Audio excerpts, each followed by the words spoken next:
program is part of the Scene Project's podcast network. The Scene Project features interviews with independent musicians, comedians, and artists from across the Midwest. Become part of our community and support local art wherever you are.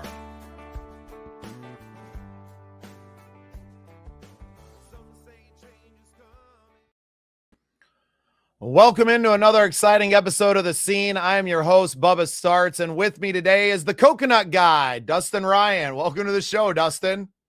Thanks for having me, Bubba. Appreciate it. Yeah, absolutely. My pleasure, man. I'm intrigued already. I don't know much about you, but we're going to get into it. Love to give you the floor off the top of the show here and just give us a little bit of your backstory.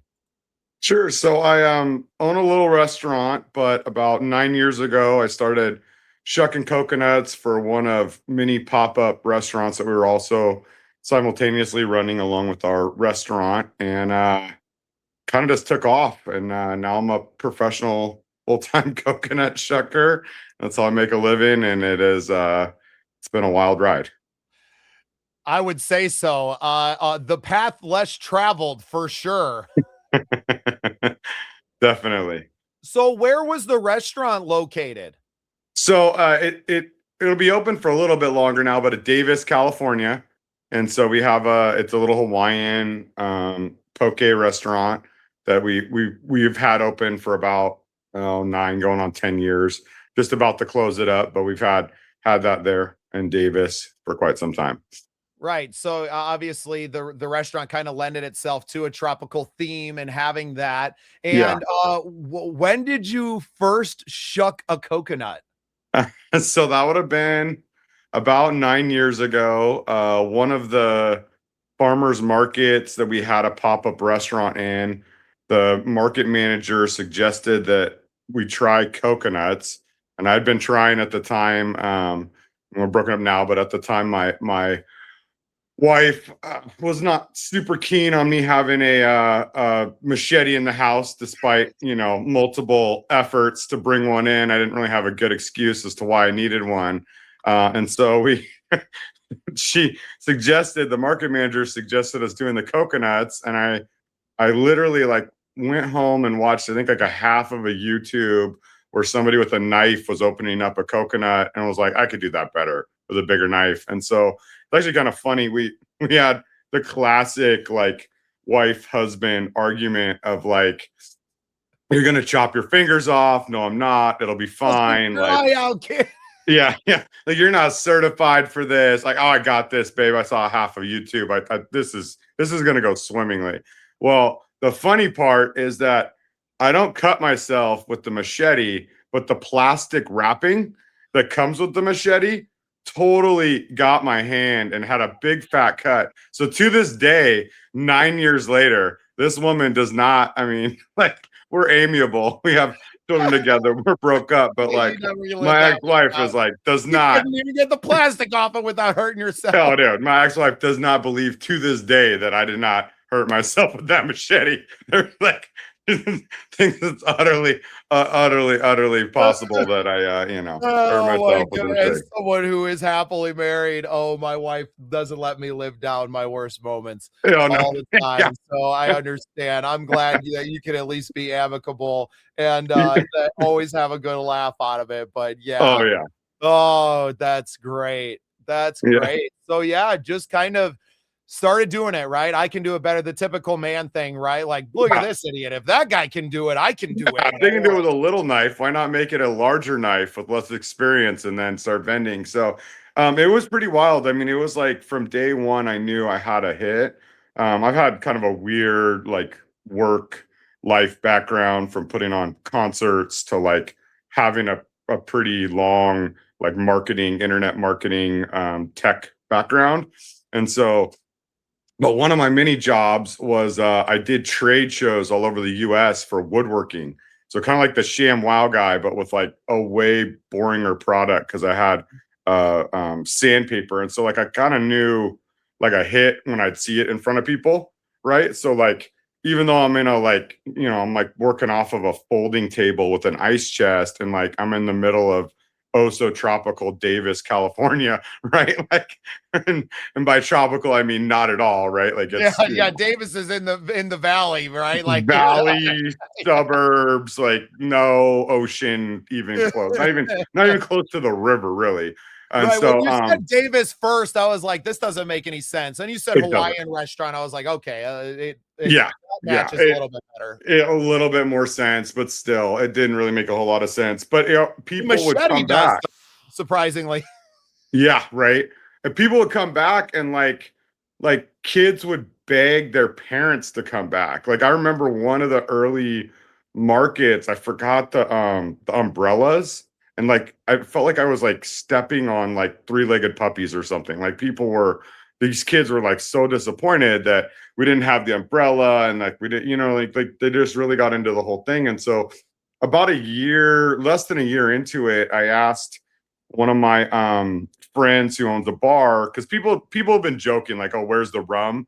And like it's a joke, but like it's not a joke when you've heard it like 90 times, right? Like that's people like, want, guys, seriously, this would be a lot better with some rum in it. 100%. And so asked for a chance to do it. My friend was really kind and let me just like post up, and I sort of like started bartending with it. I mean, don't tell anybody, but I had zero experience bartending back then. So I was just like totally faking it. But I kind of developed a way to bartend, and actually ended up being really good at it. Like it was kind of crazy. I was always good at making sauces and stuff for the restaurant. I hadn't really bartended a whole lot. But for some reason, making up recipes and stuff was like pretty easy for me. And so about, a year into doing this, I'm getting booked 3 different times a weekend by Malibu Rum and other spirits companies to do guest bartending. So I'm like looking at my face on flyers, and like people are following me on Instagram, and I'm like, what the heck happened? Like, I don't understand how I ended up in this like real fake job, and like that was kind of the nucleus for it. Fast forward now, and it's a lot more sophisticated operation. It's still a lot of the same things, but I go on tour for 4 to 6 months out of the year, like to different like large scale events, fairs, festivals all over the country, and it's wild. It's totally different. Incredible. Yeah. Well, we're starting to tour with the podcast, and because we're around music, we're doing songwriter showcases. We actually got a 2-week tour coming up in March. Very cool. And my brain is humming. I'm like, dude, we got to get this guy on the tour bus. Yeah, I would love to. How do we make this work? We don't even run our own bar. We don't have a liquor license in any of these places. I'm friends with some people. Shout out to El Bandito, Yankee Tequila. I figured out how are we working this in? Let's do it. Let's do it. Man, just incredible. I love how you're still very, I mean, how do you not be when you kind of fall ass backwards into something like this, to not be so appreciative, right? To be very humble about where you're at. Like, look, I didn't really do it. I learned how to not chop my finger off with the damn machete, right? Like, it was nothing too incredible. And not to take anything away from what you're doing, I'm sure you become quite a showman with it, knowing that, that's what people are coming for, right? Like they're coming for the whole experience. 100%. But it just, I mean, the real fake job, right? I mean, I kind of feel like that's what I have now, right? I'm a podcaster and out here, and I was a songwriter and a musician, and like it was like a lot of hard work to perform for 4 hours. And a few months ago, I got the opportunity to work for the Josie Music Awards. Shout out to the Josies. But it was at the Grand Ole Opry House, and I got to interview 150 artists in front of the Grand Ole. I'd never even been to Nashville. Right? Yeah, I'm working the red carpet, and I'm just my little tiny camera set up, and me in front of a banner exactly like that one, right? Just hanging up and just having conversations. Hey, I'm Bubba. Who are you? What do you do? Well, like, what are you nominated for? Awesome. That's so great. Cool. Next. And I do for 4 hours. And we just had a neural coach on with us right before you jumped in, and we were talking about the flow state. And how people, that are used to doing that, I played sports before, and never to like a high level, but have always played music. Since I was 13, I've been playing music. So like understanding, that flow state is what I chased. It wasn't necessarily like, fame or any of that. It was like that feeling of doing all the things at once and coming out on the other side of it. And regardless of what the outcome was, like I was addicted to that flow. And then Yeah. finding that podcasting is that flow for me now. It's something that I can do 4 or 5 hours straight, and I can continue it for the rest of my life. Right? I'm just talking. I say it all the time on the show, man. That's like, if you would have told anyone in my family or growing up that Bubba Startz was going to find a way to make a living running his mouth, they would have believed you, right? They would have been like, oh yeah, that makes perfect sense, right? So it's really, I feel like you do, where I'm like, man, how did I end up here? And how do I just like keep myself here for as long as possible and to just keep doing it? 100%. Yeah, it's long hours and it is hard. And I didn't really realize that was the like term for it, but I think the flow state is what I'm like addicted to, what makes it fun for me. 100%. Yeah, It's really not the if you're gonna money. keep doing it and see, yeah, exactly. It's not- Exactly. That's me. dude, I'm the most successful coconut chucker in the world. I can go ahead and say that. I'm pretty sure safely without a whole lot of research, because I don't know anyone else that does what I do that isn't like a stand next to, I don't know, like a little pop-up stand somewhere, right? Like I made it a pretty big deal for what little deal it is.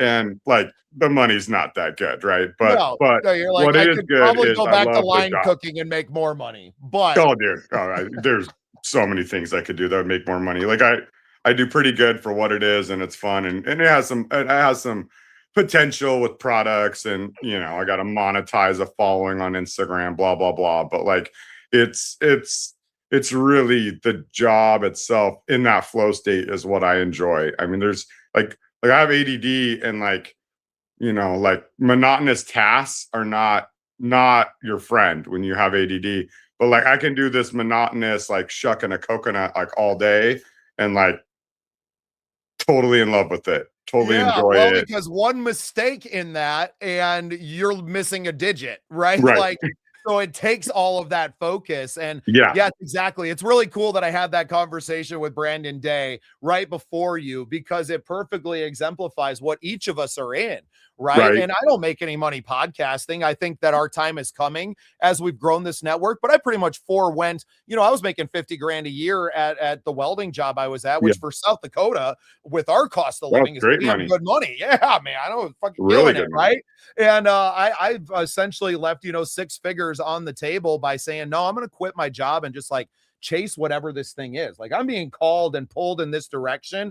I'm just going to go follow that. And I have to imagine that, for you, you're one ambassador deal away, right? From making and it actually making some serious money. It's learning how to leverage that. You really need a really good manager. We're going to talk off camera a little bit, see if we can't make some things happen for you, Dustin, because I would love that. well, because there's no competition, right? It's not like it's not like artist or like musicianship where there's millions of us now, right? Independent. It's probably part of the reason that I was like, I don't have the stomach to be another independent musician out here. But you know what? There's not a lot of people that would like to talk to those independent musicians and people and to support them in their smart. Well, because it becomes such like a selfish pursuit, because the internet tells you that like you got to post on this thing freaking 10 times a day about you and only you, and you can't be about anyone else. And I just don't believe in like, especially in the art world, like competition over collaboration. To me, it's always collaboration over competition, even though I've won, an award for creating content, which seems totally kind of wild too. But our product speaks for itself. It's not because of the quality necessarily, although the conversations are good. I put out 1,500 uploads on YouTube last year. That's amazing. Right? Like, it's just pure hammering it out man. there, right? And granted, most of it's short form content, right? But I still had over 400 episodes, right? And I already have like 100 scheduled for next year for 2026 already in the can and out there, right? So it's an addiction to this. It's an addiction to like this moment of hanging out with Dustin, talking about his crazy lifestyle that he gets to live because he decided he was going to get a machete one day and start shucking coconuts, right? Like it's that flow state and being just an absolute junkie for it. Oh yeah, big time. It's fun. I mean, I love you get to meet new people. I assume that's part of the appeal of your job too. This business job that a job you've built for yourself with this business that you have, like I get to go, like I've always been kind of like a gypsy heart, if that makes sense. And so for me, like leaving where I live, and even though I miss my kids, like being gone for 4 to 6 months, like meeting new people is like it's addicting, right? I get to go have friends, and it's gotten cool now that I've done the like more hardcore touring part instead of just like in state, like going out of state and doing it in a bigger way. The last 3 years, like I have one anchor stop because I'm still building my route. It's like a lot like musicians, right? Like you try and build your tour route. And unfortunately for me, there's not like tour management companies. I mean, I am talking to one right now, but like I don't know that I hope I fit, right? Like I don't know if I fit or not with that, with their model, just because they're so used to doing musicians, right? And so they have like a set way that they could do it, and they work with a lot of the same maybe places that I would work, but because I'm retailtainment, it's like a little different. But like one of the anchor stops in Boise, Idaho, like it's so cool. I've made these friends, and like they throw me like a welcome home party, right? And like you know, if you've been on the road, like it's hard because there's only so many bars and there's only so much, you know, like stuff, but it gets lonely. Like the part that isn't glamorous that people don't talk about when you're on tour is that you can end up watching Netflix in your hotel room every single night without any friends, or like at the bar every single night if that's like your thing, which it's not really my thing, but you know what I mean? Like that's where you end up if you don't make an effort. So one of the things I started doing about my second year of doing this was I sort of forced myself to go out and try to make some friends when I first come to a new town, because I'll be there for a couple weeks or whatever, usually at least 10 days to like 14 days, maybe longer. And so kind of forcing myself to go out. And it's crazy because like I'll talk to sometimes 1,000 people in a day, right? Like if I do a 15-16 hour shift, which isn't like unheard of for me, like shucking coconuts, like I will talk to that many customers, like for sure, like 500 to 1,000 people, like no problem in a day. And that's easy. But me sitting in a bar having to go talk to a stranger is like terrifying. Right. Like, Yeah. It's oh funny my how God, I it gotta gets go. scarier when you take the machete out of your hand to talk to people, huh? Yeah. Yeah. So if I don't have my props, if they're not coming up to my like VW surf bus, you know, like concessions trailer, if I'm not in my little element, like now I've got to go be real bold, and I got to go be real brave and go talk to some stranger, or else I'm not going to have any friends when I'm there. Right. And so like, it's not about like, you know, like meeting new people romantically. It's like, it's about like just making some friends so that a stay is like normal. And so like, it's those little moments, like the barbecues and stuff that are like really cool, because you've like kind of bridged the gap of like, hey, like I'm really like a part of this community that I'm visiting. I'm not just like a stranger in the night, you know what I mean? Like I Yeah. actually have friends, and that part I think is Yeah. really What cool. you need to do is you need to make a podcast out on the road and Oh, I make it should. that, right? Because because it kind of gives you that excuse to talk to people, right? And Right. you're able to like it becomes a part of your prop. And I know this because man, we've gotten free food on the road. We've gotten all kinds of things. Cause I'm like, hey, I'm Bubba Startz, content creator of the year. We're featuring local restaurants on our tour, and boom. Right. And now That's a good you might idea. get a discounted meal, and you made friends with the, with the establishment. And it's a great introduction. It allows you to give, right? Instead Yeah. of coming in and asking for something, you're giving. Hey, I want to feature you on my platform. And I imagine Right. that you probably have a decent amount of followers from being out on the road and building that up A little bit. and doing those things that yeah, you're helping others, and you could do that everywhere you go. So yeah, we're going to start you a podcast, and we're taking you on tour with us. Oh, let's do it. Whereas so my friends always go up to Tree Fort Fest in Boise. My friends, the Free Creatures. Oh, I've never been to that. I haven't heard that. I mean, it's funny. It's like one of the hard things about building a tour is there's all these amazing events, but by the time they show up on an event calendar somewhere, like it's already too late to get in as a vendor sometimes, right? Or like to get in Right. there. So you almost have to hear about it from people that know that, hey, this is a good event. And then you got to like look it up earlier in the year and stuff. So I'll have to look that up. You said Tree Fork? Tree Fort, F-O-R-T. Oh, Yeah, okay. Tree Fort Fest. I do believe it was what it was called. And I'll yeah, look it all that up. takes place at like a 3-story bar right there, if I remember right. Yeah, pretty That's cool cool. spot. Yeah, man. Well, Boise, I think's got some things popping right now. So It's I very kind of busy. unfortunate you It's did that. crazy too. It's like Californians like have settled there in droves to the point where there might be a little bit of resentment. I mean, they don't resent me I because lived I'm in like, Bend, Oregon, I'm man. just visiting. I know about that, right? I lived in Bend like 06 through Oh my. 08. And yeah, right at the housing crash, right? I think I moved in 09. I moved away, but seeing like entire empty neighborhoods because people were taking out third and fourth mortgages to buy a house in Bend, and just this beautiful area. And I was friends with all the locals. I hung out kind of like downtown. We used to have the Bend Distillery was right down in the circle, and I was just a little park rat, man. That was a long, long time ago, decades ago, Dustin. A different life, man. I feel that. I feel that. So who have been some of your like most favorite guests? Like I'm sure there's so many, but like a couple standout fun guests that you Yeah, would have I never mean, million. I got to interview, like my first few months of podcasting, I got to interview Bill Payne, who's the founding member of Little Feat. Oh, that's cool. So, and I mean, he's played with everybody. He's recorded with Jackson Brown and Bob Seger, and did a record with Barbara Streisand that he didn't remember doing, right? He was just a session guy. And that was really cool off the bat. Got to interview the drummer from Judas Priest. That was fairly early on as well. That was pretty cool. But I interview a lot of my friends and other independent artists, you know, and for me, like the biggest fanboy moment that I've had with a guest was someone that was actually on another podcast that I followed like 7-8 years ago.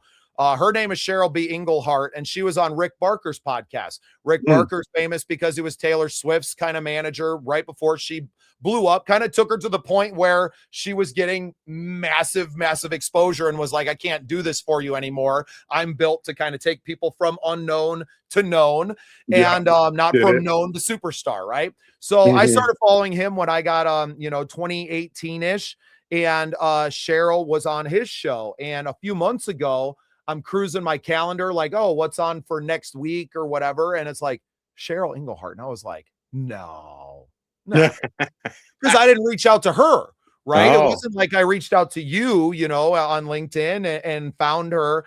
She had found me. And I'm like, nah, I'm Chat GPT. And like, is there another Cheryl Englehart that's a musician? And when she showed up, I was like, oh my God, it's you, right? Like, how did you find me?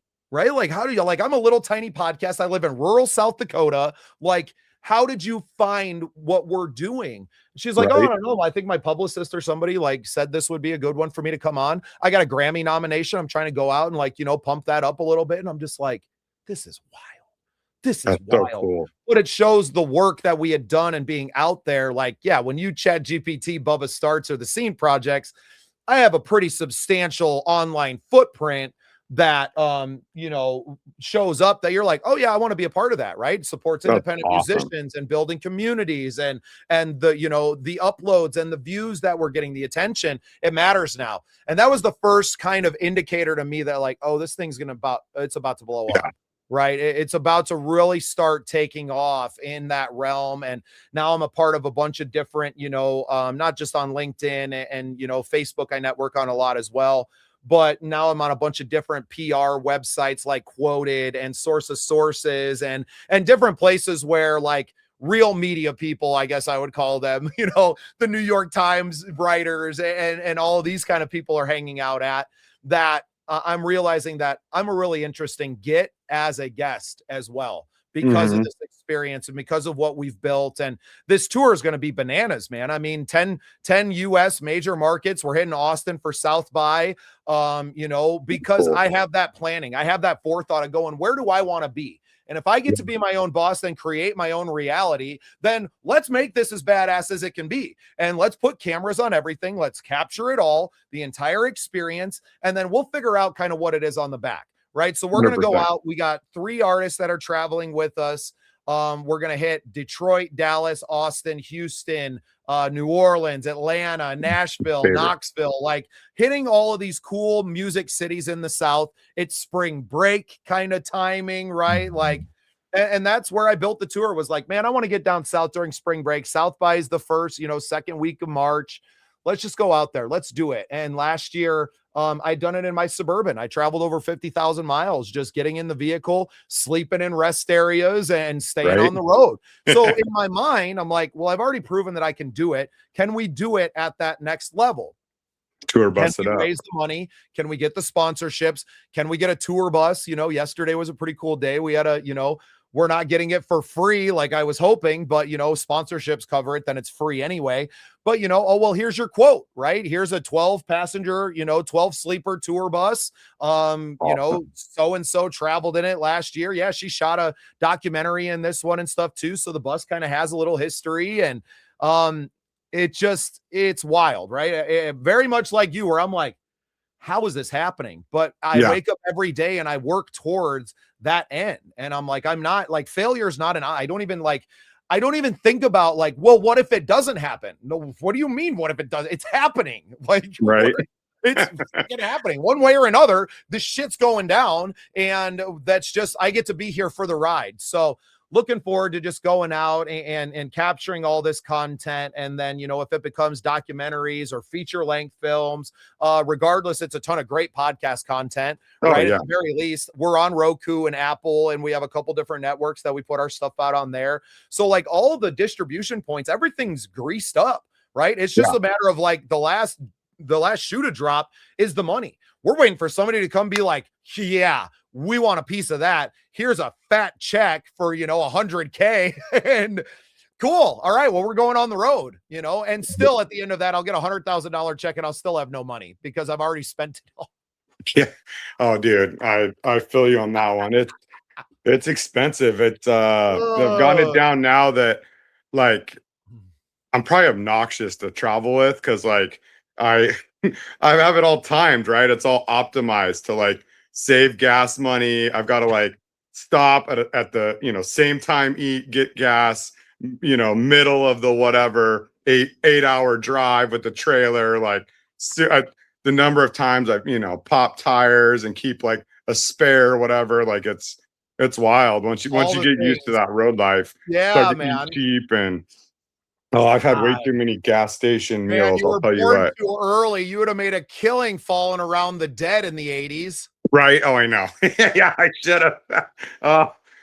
Look, day late, dollar short. Story of my life, right there. Yeah. Well, you know what? We're gonna find a way to drag you out on our tour and to make all that happen. But until that does, where can people find you and book you for their events and bring you to their communities?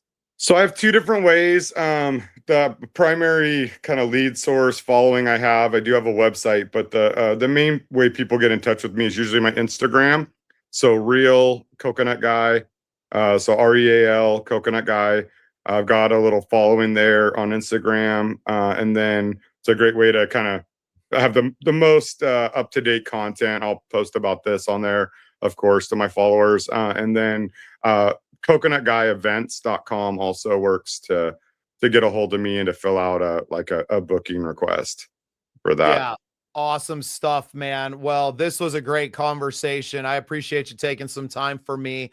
And I really hope that we can make a conjoined tour happen. If not this year, in the near future, because I'm very interested. I love this. I love working with not just musicians, but to me, all creators. We're all kind of in the same boat right now. We've all become 100%. Influencers or whatever the hell that society wants to call us, but we all kind of have that same goal. Like, can we just keep doing what we're doing and not have to get real jobs? Yeah, 100%. I don't think it could last in a I definitely couldn't go back to the factory at this point, man. Like I've seen too much. I've seen too much of the good life. I can't go back. Well, Dustin, the Coconut Guy, thanks for being on the show today, and thanks for being part of the scene. My pleasure, man. Really appreciate you.